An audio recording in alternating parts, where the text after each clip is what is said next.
ธรรมาตลาอันมีหัวข้อชื่อว่ามาเย้าซ้ำตีกว่าตีไหลพอไว้มือเดิน7ลอง8คำปีพุทธศาสนา2เฮง5ปาก64ว่าปีคริสต์วันที่13เดือนจุลปี2เฮง20พอไว้ตีวัดอนัตตวิปัสสนากรรมฐานกาดกู่เว้งตนปี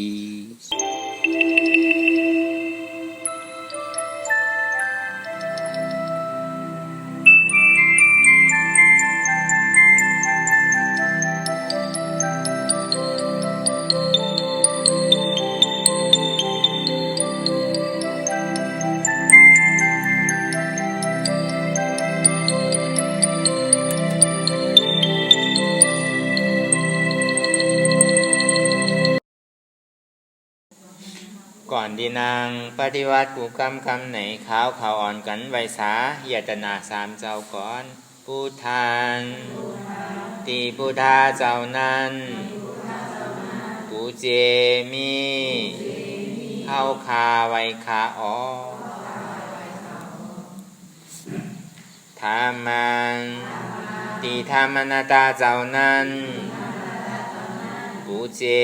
มีเข้าคาไวคาอ๋อสังฆังติอาริยาแปดเจ้านั้นกูเจมีเข้าคาไวคาอ๋อต่อสืบการในเฮาที่ได้ลูกคันธาหาเปิงดีพระตราสังฆาก่อนพุทธังกาติ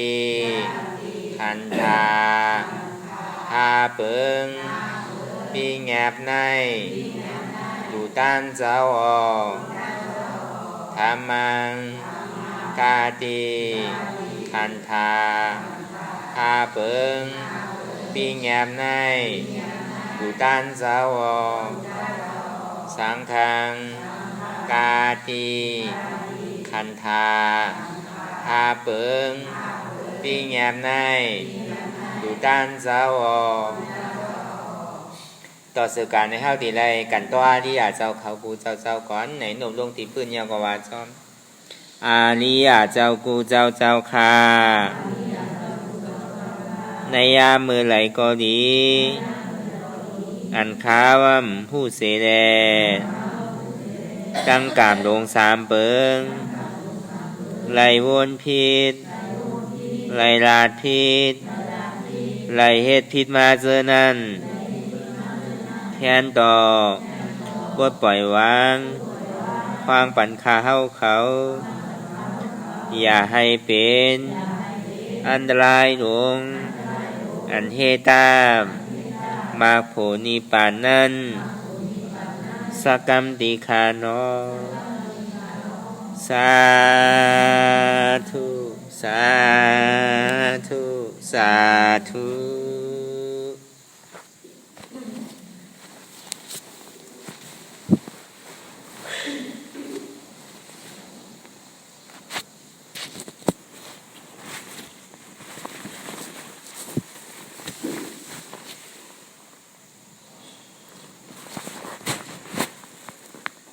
รายการนาง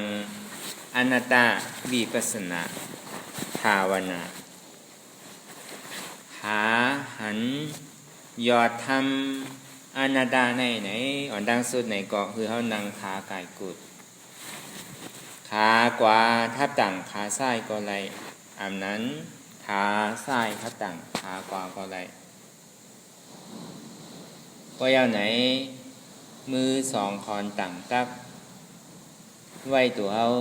ซื่อๆอย่าไปเคียงป้นตีอย่าไปหย่อนย่านป้นตีก็ยาวไหนให้เฮารับหูเนอเปิดหัวยานปิงยาถอดมือเข้าใจดีๆรับตาเนอเปิดตายานปิงยาอยากตัวตีมันนอวิญญาณใจเรียนหูนั่นอันไหนเสียนันในเตียมันปอเกิดขึ้นมานั่นไหนมันดีมาตุ้มเตอร์ผู้ดีใจต่าง เมื่อนางเสียงเตียนเท่าไรถ่อมยินอยู่นั่นหูมีนาตีปุนพรตาตีได้ยินเสียงตาเนี่ยมีนาตีปุนพรตาตีหันห่างผู้หลังไหนมีนาตีปุนพรตาตีหนมอายาสะลิ้นไหนมีปุนพรตาตีจิ้มด้วยว่ามันเป็นมีอะไรตัวไหนมันมีนาตีปุนพรตาตีตุ่มเตอภาษาผู้จักว่าแข็งอ่อน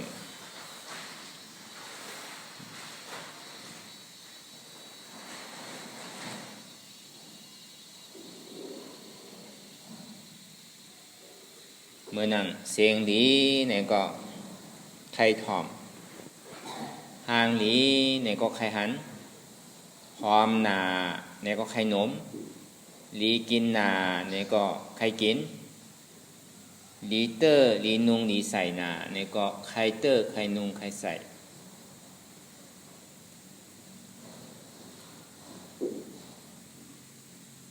พอมันถูกใจเนี่ยก็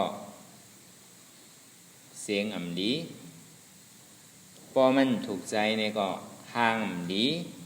เข้าหางจ้าหางดีต่างถึงก็เขาก็ถึงว่าหางจ้านะเพราะเขามันถูกใจป้อมถูกใจเนี่ยก็เหม็น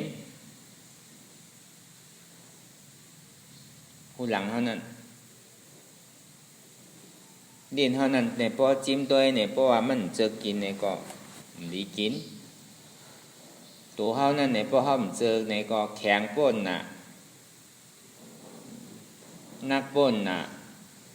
จ้าป้นน่ะดีนุงดีอยู่จำดีเตอร์ดียับดีกำ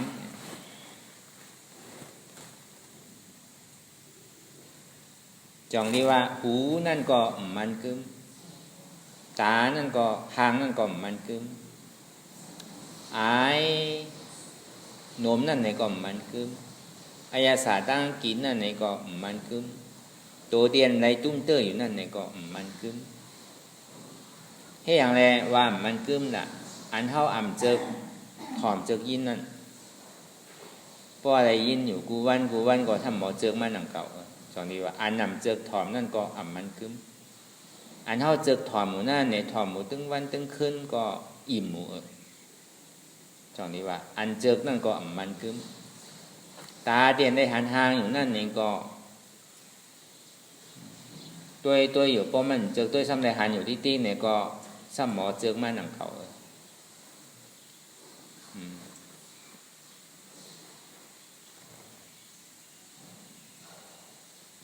อันว่าห่างหลีนั่นเนี่ยก็ตัวอยู่ตึงวันตึงคืนเนี่ยก็ห่างเจ้า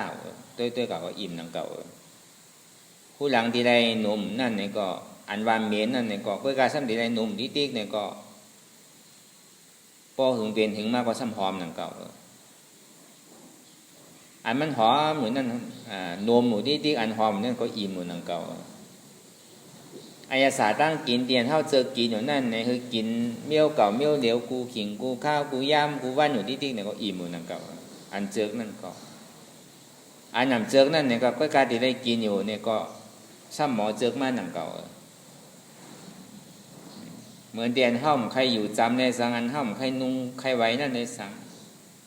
อ่ำเจออยู่จำอ่ำเจอตี้เจอต่อยในสังก็การซ้ำดีได้อยู่จำตี้ต่อยตี้เนี่ยก็ซ้ำหมอเจอมาอยู่หนังเก่าเหมือนหนังเสื้อผ้าคนนุ่งโคไว้อยู่ก็การมีอย่างว่าก็การดีได้ไว้เมื่อไหร่นุ่งกว่านุ่งมาซ้ำดีนู่นหนังเก่าตีแปรก็ซ้ำเสียลายหนังเก่าจองได้ว่าเสียงนั่นก็อ่ำมันกึ้มดีและให้ทางนั่นก็มันกึ้มอายนั่นก็มันกึ้มอายาสารนั่นก็มันกึ้มตัวที่ได้ตุ้นเติร์นั่นในก็มันกึ้มพอดีว่ามันตึกในก็หูอ่ำมันกึ้มมันว่านั่นมือมันยังตึกถอมตึกยินอยู่มันก็หูจักว่าดีและให้ยังหูจักว่าดีถอมอ่ำดีถอมตาที่ได้หันทางอยู่นั่นเนี่ยก็ยัง เพราะว่ามันยังตาดีอยู่เนี่ยก็ยังตึกหันว่าหางดีหางจ้าผู้หลังนั่นมันก็ยังตึกโน้มอะไรอยู่เนี่ยก็เมนหนาหอมหนาก็ผู้อยู่ลีนนั่นเพราะมันไรอายาสามารถเนี่ยก็เผ็ดขมหวานเจ้มผู้อยู่โดดีไรตุ้มเตอร์อยู่นั่นเนี่ยก็ผู้จักอ่อนผู้จักโอดผู้จักแข็งอยู่กล้วยกับหูนั่นเนี่ยเพราะมันหนวกกว่าก็มันยินอย่างอ่ะคำเนี่ยเป็นว่าสังคมได้ถอมได้ยินอ่ะนั่นอ่ะปองหูนั่นก็มันกึ้มตาเตียนได้หันเนี่ยเพราะอยู่ตาบอดกว่าก็มันหันเนี่ยว่ะจองว่าตานั่นก็มันกึ้มผู้หลังเตียนเท่าในนมอยู่เนี่ยมันตีมีน่ะอายมันมีอยู่ตั้งในเพราะว่ามันขาดบุดก่อยเย้าเนี่ยก็มีอ่ะเมียหน้าหอมเนี่ยหัวผู้หลังนั่นก็เรียนยาศาสตร์ตั้งกินที่เขาในกินอยู่เพราะเป็นเหล็กแพทย์มาเป็นสังมาเป็นดิ้นแข็งดิ้นลางมาเนี่ยกินชังก่อมหัวเพศก่อมหมูขมก่อมหมูผัดก่อมหูไม้ก่อมหูกัดก่อมหัวจองที่ว่าเรียนนั่นก็มันคือตัวนั่นก็หนังนั้นหนังเก่าเพราะเป็นเหล็กแพทย์มาเนี่ยเป็นยิกเอาเข็มแต้งก็ยาวยิกตันถึงก็ยาวมันผู้เจ็บผู้ไม้อย่างอ่ะจองที่ว่าตัวนั่นก็มันคือก้อยกังเงาจองมันเต้ๆนั่นเนี่ยอันหูจักหลีและให้หูจักเสียงดีเสียงอ่ำดีนั่นอันหูจักหลีและอ่ำดีนี่เป็นใจอันหูจักว่าหางหลีและหางจ้านั่นมันมีดีตามมีดีใจอันหูจักว่าหลีและจ้าผู้หลังหูนั่นก็มีนาดีปุนพรตาดีได้ถ่อมยินเสียงตานั่นก็มีนาดีพรตาดีหันห่างอันหูจักว่าหลีและจ้านี่เป็นใจผู้หลังนั่นก็มีนาดีปุนพรตาดีโหนมด้วยอันหูว่าเหม็นหอมนั่นเป็นใจเจอกับเจอเนี่ยมันเป็นใจยาสาตั้งกินนั่นก็หนังนั้นหนังก็เจอกินเจอกินอันเจอกินเนี่ยมันเป็นใจกว่าเจอตัวนั่นก็หนังนั้นหนังเก่าเจอนงเจอใส่เจอไว้เจอตี้เจอกำได้เจออันเจอได้เจอเนี่ยมันเป็นที่ใจจองนี้ว่าอย่างที่มันปกเกิดขึ้นมานั่นนี่คือเขาวางใจตัดตีใจนั่นคือไรอันว่านั่นเงาอจองทุกข้ากิเลสาหลงเนี่ยมันลุกดีใจอันนี้มันเป็นเครื่องกริยามันเป็นเครื่องล้อกะมันเป็นเครื่องของสัตวะปกติว่าสัตวะเนี่ยมีอยู่2เมล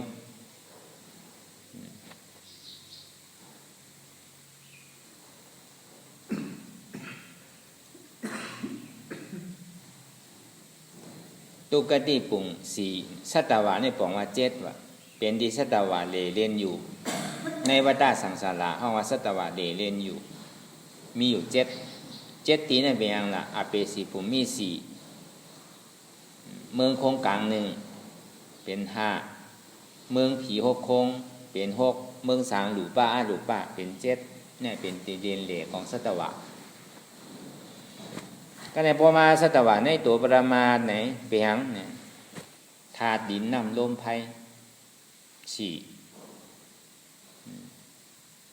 ผู้จักทุกข้า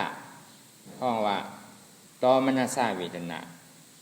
ผู้จักสุขะห้องว่าซอมนัสสาเวทนาผู้เจือมี6ย่อก็มันนอวิญญาณเป็น7นี่ก็เป็นสัตวะอันที่เข้ามามักมันว่าเป็นก้นว่าเป็นแมวว่าเป็นมาว่าเป็นมูว่าจังไหนมันเป็นตัวปิ้งยับ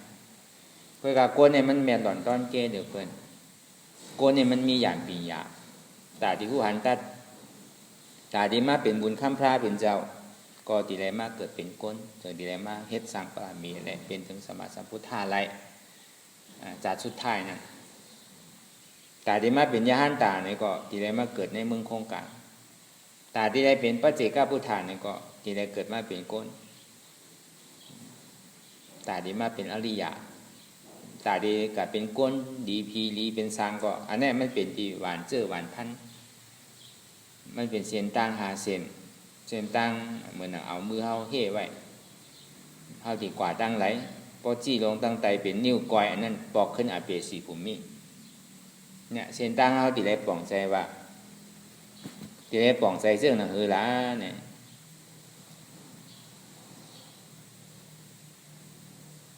เหมือนน่ะ มันดีมีนะพวกเขามีตัวแตกในก็ห้ามไรนั่นก็ดีเอาตัวแตกมือปานบุญคำพระเป็นเจ้าเขาตึกอยู่เอาว่าในร้อยจาริยะในข้าวตังว่า18เลยว่า19นั่นแก่นเจ้ามุ่งหันถึงว่าก้นดีไรมากไรโผมันดีเป็นน้ำต้อนพรดีตาในก้นหิมหอมจำนั่นเนี่ยว่าเจ้าเขาเมื่อเอาว่าตีร้อยจาริยะในข้าวตัง2 วาทลุ้มๆใน10 วาททน18ในวาททน19อันนี้เขาผู้หันป่องเจียงแรงว่าอย่างมันดุกดีไหลมากอันนี้เป็นเสียนตาสายตั้งเขาสัมปีเมื่อดีไหลอันว่านั่นนี่คือเขาผู้หันป่องเจียงแรงใจกว่าที่เขาเฮ็ดอยู่เนี่ยเขาเฮ็ดการเขาตีมือนั่นเพราะเขาเฮ็ดอยู่เขาหู้ว่าเขาตีมืออะไรเนี่ยก็เขาก่อติ่มตั้งมีตั้งคาถานเขาตียุ่มยามาเป็นเต็กเต็งน่ะชิกันนั่นน่ะในนางหึงน่ะตุกข้าน่ะเข่งป่วนตีน่ะเนี่ยในมันตีกันนี่พิษเปิ้นตีแต่มันก็เฮ็ดปุ่นตาตัวเจ้าเก่าเสียงๆก้อยหนังเก่าไผก็มีหิมไล่ไผเฮ็ดความมันไล่ก้อยหนังเก่าไผก็เพ้อกันไล่ในป้อมเป็นเรื่องนั้นในเฮาตินี่เปิ้นเฮาตินี่ที่ว่าตีแต่อันเฮาเฮ็ดอยู่ก็เป็นตัวเฮานั่นน่ะอันติอ่อนเฮาเมื่อเฮาเฮ็ดอยู่ตั้งหลีเนี่ยดีกว่าจ้ำเฮานั่นแน่บ่เฮาฮู้คอตาดีซับแรงปานนี้ก็มันก็มีดีกว่าที่มามันนั่นก็แต่ว่าอยู่ในลาลีลามบาได้ใจนำเก่าอันนี้คือเฮาบ่มีแรงใสมีกำลังตาดีอย่างกว่าตั้งหน้าแล้วก็บอกว่าในข้าวตั้ง 2-3 วันเนี่ยมันข้าวแห้งน่ะพอก้านว่ามันก้านเมื่อข้าวตั้ง 2-3 วันเนี่ยเพราะว่าป่น3 วันกว่าเอาก็มก้านน่ะว่าผมกลัวว่าก็มันดีกว่าๆเว้ากว่าอันเจี๊ยบอันทุกข้าป้อมหมอไว้วางใจกว่าเอาก็ในข้าวตั้ง 2-3 วันเนี่ยบ่ใครลักปลายรีบป้อมฮู้หลองมันหมอก้านอย่างนั้นก็เนี่ยพอฮู้หลองมันก็เป็นข้อสอนตะลาเฮาอะไรมีแห้งใจกว่าเดี๋ยวเนี่ยบุญข้ามพระเป็นเจ้าเฮาเอาว่าในร้อยจริยาในข้าวตั้งว่าที่18และ19นั่นแก่นเจ้ากะฮอตะลาเหมือนหนังก้นวานก้นโขงเปิ้นฮู้ว่าบุญข้ามพระเป็นเจ้าเฮาที่ได้มาเอาว่าที่ในเฮาจนกันเมื่อถ่อมธรรมเมื่อกำศีล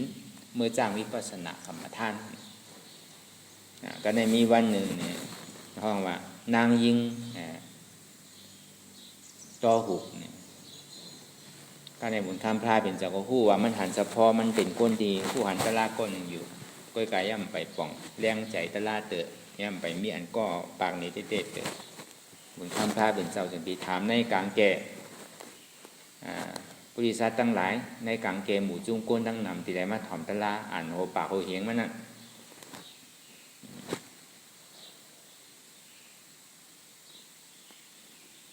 นอกจากนี้ถามมา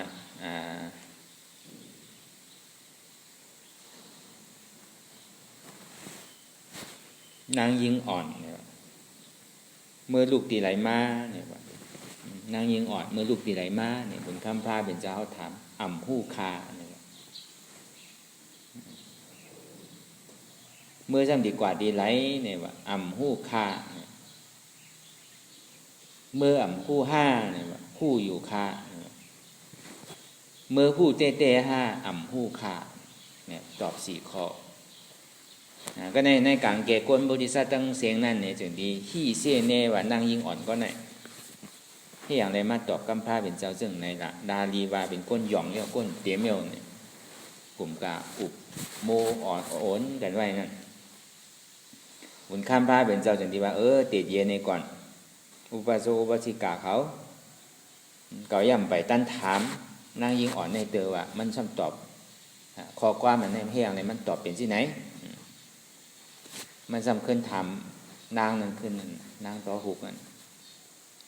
เมื่อลูกตีไหลมาอันดีเก่าบุญข้ามพระเป็นเจ้าถามนั่นเมื่อซ้ำตอบว่าอ่ำหู้ค่ะกอบสั่งในเมื่อซ้ำตอบเรื่องนั้นดีบุญข้ามพระเป็นเจ้าเฮาถามนั่นข้าป่องใจว่าบุญข้ามพระเป็นเจ้าเฮาว่าข้าเกิดตีไหลลูกตีไหลลูกพระว่าไหลเกิดมาอันนี้คำหู้ค่ะข้าลูกตีไหลเกิดมาคำหู้ข้าเข้าใจซึ่งนั้นบุญข้ามพระเป็นเจ้าเฮาก็ว่าสาธุก็ในข้อตอบที่2เมื่อซ้ำดีกว่าตีไหล อันนี้ข้าก็ปองใจว่าพอตายเอาในเมื่อซ้ำดีกาเกิดเมื่อซ้ำดีกว่าที่ไหลเอาเมื่อซ้ำดีกว่าที่ไหลอันนี้ก็คำหู้ขาข้าปองใจซึ่งในที่หุ่นคำพระเป็นเจ้าถามเนี่ย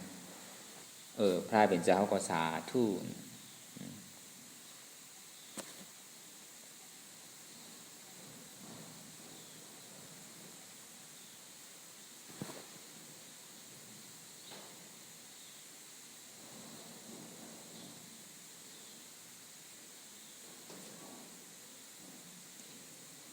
ก็ในข้อที่3มาเนี่ยเมื่อหู้ห้า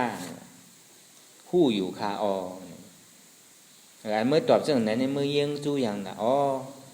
อันคาดีตายในคาหู้มันว่ะตึ้งดีตายมันว่ะตั้งนานอันตายในตึ้งมีว่ะก้นเนี่ยการนั้นว่าตายในตึ้งมีอันนี้คาปองใจเรื่องไหนในคาตอบคา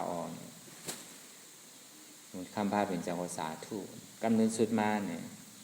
เมื่อหู้เต้ห้าเนี่ยหู้คาอันนั้นปองมาสังเมื่อตีตายวันไหลวันนั้นเมื่อตีตายวันไหลในเมื่อหู้คำหู้ขาข้าปองใจซึ่งในบุญคำพระเนี่ยใจเดียวสาธุเนี่ยคำพระเป็นเจ้าก็ยองย่อย่อก็บอกนี้คนดีมาถอนตะลาว่าอันนี้คนผู้มีปีญาตั้งผู้เนี่ย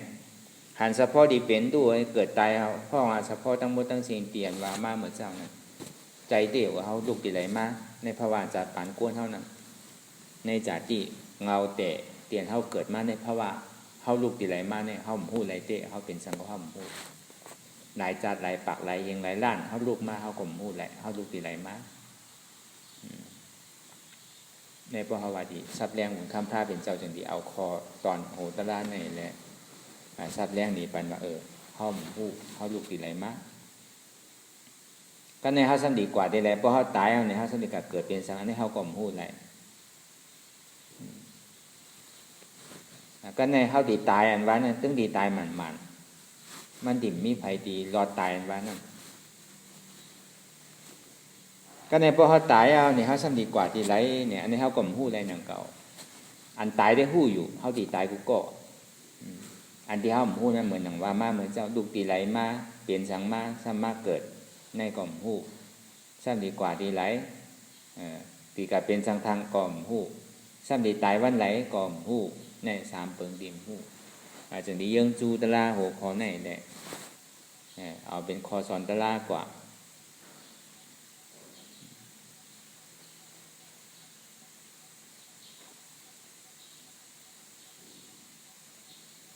จอนดีว่าบุญคำพาเป็นเจ้าว่าในลองตั้งนาเด็กก็คู่ว่ามันดีตายมันอันเท่าอันเก๋เนี่ยมันกึ้มว่ะอันตายเนี่ยมันกึ้มว่ะตึงดีตายมันดึงมันกึ้มหนูนั่นน่ะตึงดีตายหูก็บุญคำพาเป็นเจ้าเขาก็ฮอตะลาในแล้วก็นั่งก็หุกเนี่ยก็เป็นโซดาปานกว่าแล้วก็ก้นมาถอนตะลานั่นก็เป็นโซดาปานเป็นอริยากว่าตั้งนำแล้วนี่เขาเอาคอตอนนั้นเนี่ยเลยเป็นคอจ้างคือกำในวิปัสสนาญาณเขาจองดีว่าตามันดีเพตื้นหรือมันป่องใจเข้าใจง่ายๆนั่นเนี่ยอันว่าเขาลุกตีไหลมาอันนั้นอย่าปีกลุ่มกาใจพ่งใจปิววนลองไตลองเหนือวนลองตั้งหลังเขาเฮ็ดพิษเฮ็ดเปิงเฮ็ดสังมากก็เย่าหยามันเอาขึ้นไหลเหมือนเขาตายเมื่อจัดก่อนก็เป็นสังอันนั้นแค่ดีอย่าปีกับวนล่าก็ดีวนดีอย่างด้วยมันง่ายๆมันย่อมสุนเสียงปอกโดยเสียบุญข้ามพาเป็นเจ้าแก่อันหู้ไรเสียงก็กาหู้กับก็มันมีอธิเปสังมันเป็นของตั้งหลังมันเป็นของตายเหมาขึ้นไหลแน่จนดีว่าเรามีสติตระตื่นหู้โตเสอย่าวิลงอย่าวิลืมอย่าไปกลุ่มกับวนลองตั้งหลังมาเป็นทุกขะมันยาวกว่าอย่าไปเอาลองตั้งนามาวนอันว่าอย่าไปเอาลองตั้งนามาวนในเขาดีเป็นสังในห้องหู้ไรนั่นจ้ะห้องหู้ไรเขาดีตายเมื่อไรเขากล่อมหู้กลุ่มกับวนอยู่ตั้งนาติ๊กอันนี้เขามีสติตระตื่นหู้โตเส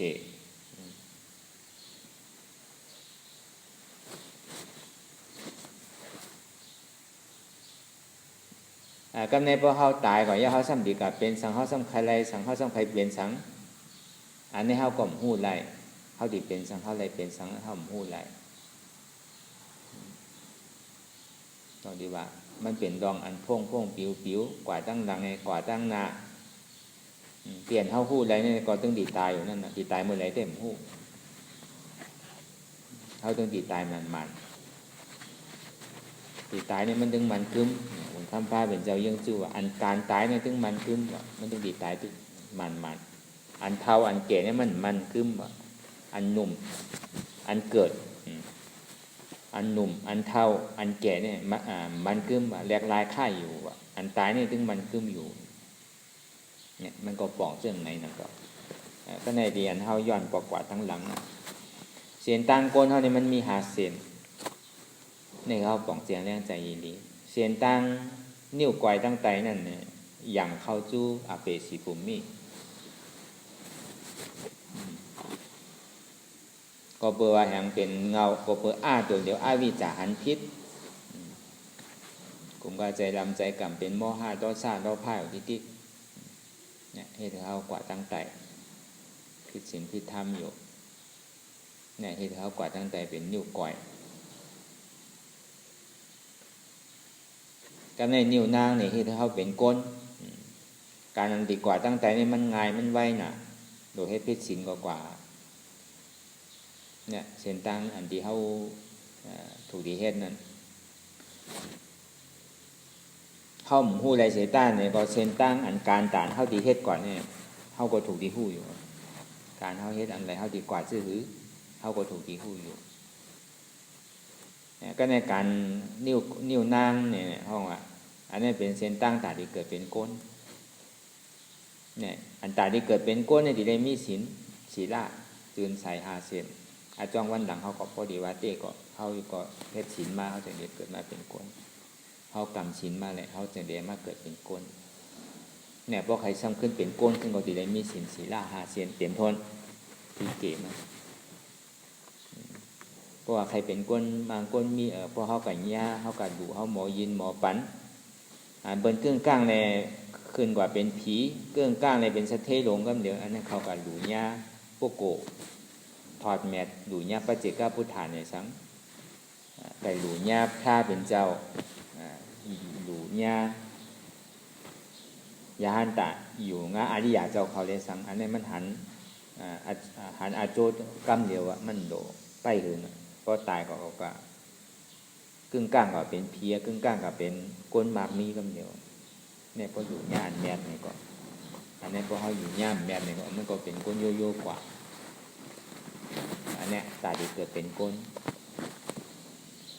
ก็ในตาดีเกิดเป็นผีเนี่ยเป็นผีเนี่ยก็เหมือนหนังเป็นนิ้วกลางเท่านั้นตาดีเกิดเป็นผีเช่นตั้งนิ้วกลางนั่นตาดีเป็นผีนั่นดีได้เฮ็ดถือก็ที่ได้มีศีลมีฐานหน้าเสมีฐานหน้าจืนใสมีศีลจืนใสหมอยินหมอปันเปิ้นมีศีลกับศีลอยู่เสเอาศีล8ศีล5ศีล8อยู่เสพิษเปิงแน่ก็ให้ถือเฮากว่าเป็นเมืองผีก็ในตาที่เกิดเป็นเมืองสางในเป็นนิ้วจี้นิ้วทนสีนั่นก็ที่ได้เฮ็ดสมถะภาวนาสมถะ40อานาปานาสติเป็นเงาเนี่ยก็เฮ็ดกว่าเอาสตินำหน้าเนี่ยก็อันนั้นก็เฮาสิได้ก็เป็นช้างอันนั้นมันเป็นของเก่าที่เฮาเฮ็ดยามมาเฮ็ดมาหมดก็ในการที่เฮาเฮ็ดอยู่มื้อเดียวเฮาติกว่าดีไรเนี่ยอันนี้ก็ถูกดีฮู้อยู่เป็นนิ้วโป้เฮาเนี่ยมี5 นิ้วเนี่ยที่เฮ็ดเฮากว่านิพพานที่ปิกอาเปสิภูมิเรียนเฮายามถึงนั่นน่ะเฮาดีกว่านั่นเฮาดีกว่าฮอดเนี่ยเป็นการนิพพานการนิพพานเนี่ยดีให้ถือแล้วหามันก็หันเอาสมาธิที่สมาสังกัปปะสมาธิที่หันขันธาทุกขะหันขันธาหาเปิงเนี่ยมันเป็นอนัตตาวนว่ามันเป็นที่อนัตตาสมาธิที่หันทุกขะสมาสังกัปปะวนว่าทุกขะนั้นเป็นอนัตตาใน2เปิงได้มันมีอันใดเนี่ยสมาธิที่สมาสังกัปปะนี่มันเป็นเส้นตาสายตั้งตาดีเกิดประตูนิพพานตาดีปิดอเปสิภูมิอันนี้เขาก็ซ้ำเลิกเอาเขาดีกว่าที่แล้วให้กว่าที่ไรก็กล่าวเฮ็ดอยู่เมื่อเร็วเนี่ยมันก็กว่านิพพานนั่นนะตาดีกว่านิพพานได้ก็ เขาก็จะได้มีตังเยือนอดกันอย่าไปโกเจ็บอย่าไปโกทุกข์ะเตียนเฮายังจูไหลมาจ้างตื้อกำในก็อย่าไปโกมันไปหางก็อยู่กว่าในก็มันก็พักปังดูแพงเหิดนังเก่าดูเขานั่นก็พักนังเก่านาเขานั่นก็ล็อกนังเก่ามันก็ถึงดีว่ามันก็ให้ปุญตาตัวเขาในเฮาว่าการวิปัสสนาญาณการวิปัสสนาญาณนี่มันเป็นการทางละเตียนในโลกาเตียนเป็นโกอันนั้นนะเพื่อกะเป็นหามจับเมียวมันกะเป็นหาพิษศีลพิษธรรมนั่นกะหากลุ่มกะมีโกนหักมีโกนจังนั่นนั่นมันเป็นการโลกาเฮ็ดดีก็คือก็มันก็ตึงดีอะไรป้านพี่ดูดีๆกันเพื่อกะการวิปัสสนานั่นมันก็ดีอะไรมีตังเยินมีตังอดกันไรอัมโดโกทุกข์อัมโดโกเจ็บทุกข์เจ็บเนี่ยมันเป็นตอนสอนเฮาอันเฮาใครถอมอันเฮาใครหันอันเฮาใครโนมันเฮาใครกินอันเฮาใครตื้ออันเฮากำเจิกนั่นด้วยเขากว่าดีๆแหละของดีนี่มันมีดีนั่นอันอ่ำใครยินใครถอมนั่นก็อ่ำมันคือมันเป็นอนัตตาอันนำใครหันนั่นไหนก็อ่ำมันกึมมันเป็นอนัตตาอันนำใครโน้มนั่นไหนก็อ่ำมันกึมมันเป็นอนัตตาอันนำใครกินนั่นไหนก็อ่ำมันกึมมันเป็นอนัตตาอันนำใครเตอนั่นอ่ำใครนุงนั่นไหนก็อ่ำมันกึมมันเป็นอนัตตาอันนำเจิกนั่นไหนก็อ่ำมันกึมมันเป็นอนัตตาอันนี้คือเขาปองใจเนี่ยมันจะได้ออกดีในตัวทุกข้าเวทนาว่าเสียงอายาสาการดุมเตอร์เนี่ยมันจะหันง่ายก็ตั้งหลอกว่าก็ตั้งในวาเนี่ยก็เตียนเข้ามานั่งรับตาเนื้อเปิดตาญาณปิญญาอยากตัวในกายะตนโตเข้ามากายานุปัสสนาสติปัฏฐานในกายานุปัสสนาสติปัฏฐานนั่นเตียนเขานั่งรับตาเนื้อเปิดตาญาณอยู่นั่นนั่งรับตาหาก็หาอย่างหันคือหันสังเนี่ยคือหันเจ็บอันเจ็บแก้นต้องตอดเนตรซานสันไว้โคมไตเช่นไหนเป็นกายานุปัสสนาสติปัฏฐานอันนี้มันปกเกิดขึ้นมาดีเจ็บแก้นต้องตอดเนตรซานเนี่ยเป็นทุกข์ทุกข์เดียวมันปกเกิดขึ้นมาในอ่ำอุปเปิงเพราะงั้นมันในเป็นอนัตตาในวนดีกายานุปัสสนาสติปัฏฐานเนี่ยก็หันทุกข์ก็วนตัดตีทุกข์เป็นอนัตตาก็ไรกันในอันผู้อันเจ็บแก้นต้องตอดเนตรซานอันหันในเป็นกายานุปัสสนาสติปัฏฐานอันผู้อันเจ็บแก้นต้องตอดเนตรซานสันไว้คมไตเช่นไหนในเป็นจิตานุปัสสนาสติปัฏฐานในปองว่าใจหู้อันใจกับผู้ว่ามันเจ็บแก้นต้องตอดเนตรซานในเป็นทุกข์ขันใจทุกข์ขันใจเดียวมันปกเกิดขึ้นมาที่อันใจหู้นั้นอ่ำอู้เปิ่งพองมันใดเป็นอนัตตาในสองก็ในเวทนานุปัสสนาสติปัฏฐานอันห้าบอันเวทนานุปัสสนาสติปัฏฐานอันห้าทุกข์ขันใจทุกข์มันปอกมากก็คือก็หับเอามือหนังถังน้ำมันนักเขามาดิๆก็กลับบินไส้ก็มไรบินกว่าก็มไรก็มถึงข้าวยามก็ดีเลยห้าบดิๆนั่นในห้องว่าเวทนานุปัสสนาสติปัฏฐานอันที่มันห้าอยู่เสื่องเนี่ยมันเป็นทุกข์ขันใจนะทุกข์ขันใจอะไรมันหน้าเตี้ยมันหับห้องทุกข์ขันใจนั่นอ่ำอู้เปิ่งห้องงั้นมันใดเป็นอนัตตาในสามก็ในสีมาในธรรมานุปัสสนาสติปัฏฐานธรรมานุปัสสนาสติปัฏฐานนี่มันมาหูบจู่ขึ้นปองมัวเสียงในกายจิตตเวทนา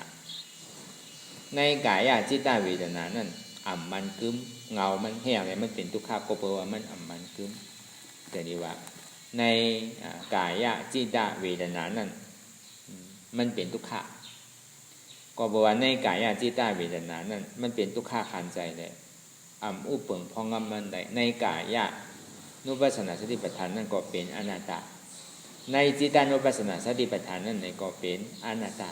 ในเวทนานุปัสสนาสติปัฏฐานนั่นก็เป็นอนัตตาพอป่องความใต้เขาก็อ่ำใจโตเก่าอ่ำใจเก่าอ่ำใจเจ็บเก่ามันเป็นอนัตตาทำมีหันโตใจเจ็บเป็นทุกข์มีอยู่คือหันทำใจผู้ว่าทุกข์เดียวมันปกเกิดขึ้นดีโตดีใจ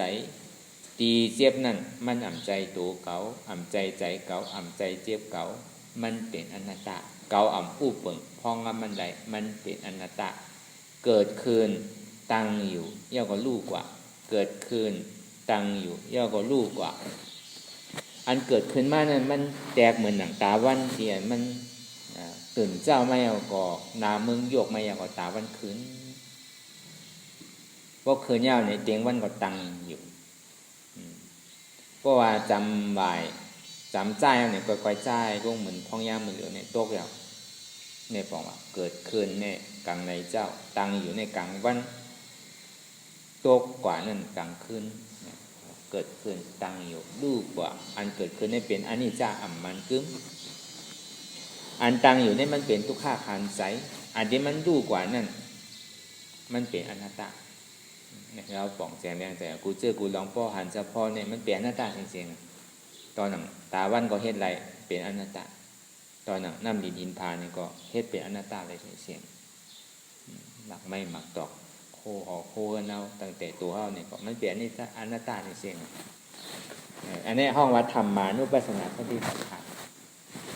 ในธรรมานุปัสสนาสติเป็นห้องวัดธรรมะธาตุธรรมะธาตุธรรมะธาตุห้องวัดธรรมานุปัสสนาสติปัฏฐานมันเป็นสภาวะของมันเจ่งนั้นห้องวัดสัพเพธัมมาอนัตตาทำดังโมดังเสียงใน 80,000 เสียงสุตันตะ 21,000 เหงวินัยะ 21,000 เหงอภิธรรมะ 42,000 เหงหูบจูปองโมดังมี 84,000 เหงสัพเพธัมมาอนัตตาในมันเป็นยอดธรรมมันมาเย้าที่อนัตตาตัวใดก็เย้าที่อนัตตาเสียงอนัตตาก็บอกว่ามันใจเก่านั่น